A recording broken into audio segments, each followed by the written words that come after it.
Hello, Namaskar. I welcome you all in my new video where I'll be taking the topic unemployment. Hope you all are doing good. So, one question before starting this tutorial.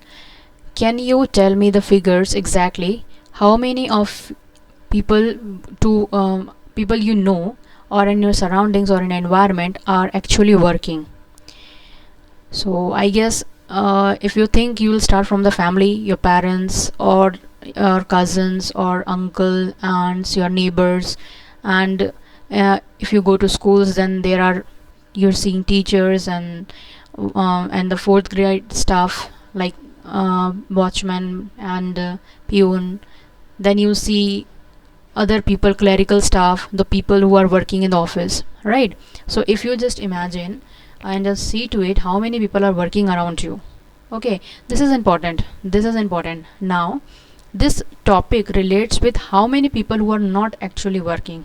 You see, we see people are working, right? But those work those kind of work which is not included in productivity, which the work which does not adds to the productivity, is actually termed as unemployment. That means the workers, although they are working, but since they are not, their work is not adding to the productivity, so they are termed as unemployment. Yeah, unemployed. So if I give you the meaning of unemployed, so let's start this video. Here you will see, as you can see, the types, right? So first we'll start with the meaning and then followed with the types. So it is a situation, if I talk in simple language or in a layman language, you will see here it's a situation when a person who is able and willing to work but does not get work at the prevailing wage rate. Now what does that mean? So if I talk in a, say for Mr. X is there, right? Now Mr. X wants to work, but maybe that Mr. X has qualified as a MBA professional, but he is getting a job of clerical staff. So that although he or she, Mr. X, he or she is overqualified for that clerical staff, because that person is already MBA graduate. Okay, MBA postgraduate. Now if MBA postgraduate comes down for a clerical work, that means the person is unemployed, because that person is working. He or she is able to work, they are ready to work, but they're not getting the work at the prevailing rate. Or this prevailing rate, how this prevailing rate is defined or prefixed, it all depends on the capability and the qualifications you actually admire or you actually hold. So if the person is working, wants to work, but not getting the work or not paid as per the potential, as per the capability, then that person is said to be unemployed. Now relating to this, just connecting this meaning, we have an unemployment rate, very important rate. In 2021 India's unemployment rate was around 5.98%. So this percentage, now how many people are unemployed? That means they are not working or they are working less than their capacity, right? In the total labor force. So here total labor force means the actual working age group of the people, of the population. So if then in the total working age group of the people, total working population of the people, if some of the employees, the proportion of the population which is totally unemployed, which is not working, then it is called unemployment rate. Alright, so if you continue with this, the continuing point relating to this, it's the types of unemployment. How many types of unemployment we have? So as you can see, we have total 7 types of unemployment, which is very much as per the syllabus followed by CBSE and ISE board.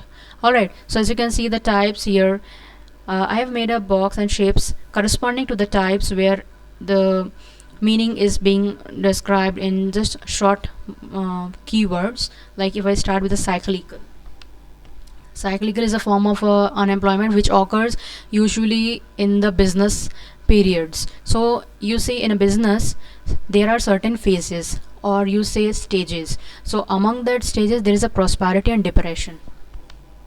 So this prosperity says when their economic activity is going very well, there is a lot of jobs, there is a demand, there is a supply, and there is a just the opposite stages when there is a depression. That means the economic activity comes down to its lowest point. Then you see the second point. As you see, it's been a frictional. So frictional happens, you see, sometimes it happens like some industries wants to expand themselves. There is, say, for there is a industry of woolen, or you say there's an industry of automobile industry. Now that automobile industries wants to expand its business, or it wants to diversify its business into some another product, right? So this expanding, or you see this expanding process, or sometimes it happen that because of excessive loss, some of the units may not work, or some of the units stopped working or shut down.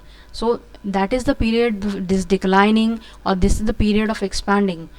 This is a certain period when unemployment is at its highest. That means either they are recruiting more and more person, and or it may happen if they are recruiting, or because in the case of a declining, they may be, you know, firing, right? So this is the situation, or this is the time period where the unemployment goes high, or it usually happens when there is a declining in the industries, or when there is an expanding in the industries. Then you see there is a structural. This structural happens because of the shortage of capital equipment. This structural means production is not happening, production is not up to that mark, or not touching that benchmark. So employees are sitting idle, they do not have work. Why? Because there is a shortage of capital equipment. Usually this structural happens, the basic reason, the fundamental reasons is the shortage of capital equipment. Then if it is followed by open unemployment, open, which says that there is no work. Open, it's totally says it's very clear and visible that there is no work, there is no demand, there is no work, there is no actual productivity is going on in the economy. Then there is a disgust, which is alternatively named as hidden. If I give an example, in disgust, what happened usually, it you find in the rural areas.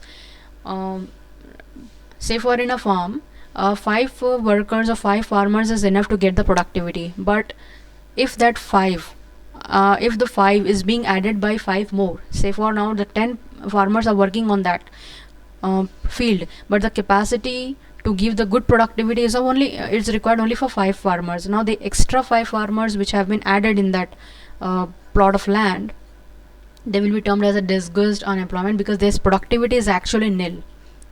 So that's the example of a disguised unemployment. Then you see that then under unemployment, basically that it's less than the potential. That means the person either fails to give the productivity or adds to the productivity less than its capacity. Say for a unit may produce 100 tons of goods, but due to some of the reason they are not able to produce 100 tons of goods, or they may be producing less than 100, 60, 90, 80, whatever maybe, but it's not up to their potential. So then this is a case of underemployment, that means that they are not using the resources to its fullest capacity. And the lastly you see there is a seasonal, which does not remain. Seasonal means the unemployment, or it's a type of you say which is not regular throughout the year.